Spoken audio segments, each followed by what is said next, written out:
প্রত্যেক বাবার উচিত তার সন্তানের আইডল হওয়া, প্রত্যেক বাবার উচিত তার সন্তানকে নিয়ে চিন্তা ভাবনা করা। তা না হলে সন্তানকে ভালোবাসতে বাসতে ইবাদত থেকে দূরে সরাচ্ছেন।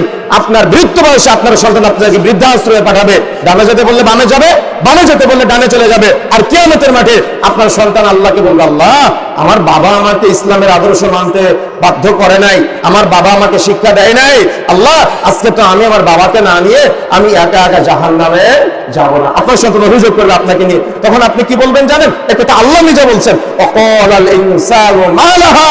তখন মানুষ চিৎকার করবে আর আফসোস করবে, হায় আফসোস আমার সন্তান আমার বিরুদ্ধে কথা বলে, হায় আফসোস আমার সন্তানকে আমি কত ভালোবেসেছিলাম, আজকে দেখি আমার সন্তান আমার বিরুদ্ধাচারণ করে, আজকে দেখি আমার স্ত্রী আমার বিরুদ্ধে কথা বলে, আজকে দেখি আমার আসবাবপত্র আমার বিরুদ্ধে কথা বলে, আজকে দেখি আমার পরিবারের সদস্যরা সবাই দেখে আজকে আমার বিরুদ্ধে কথা বলে।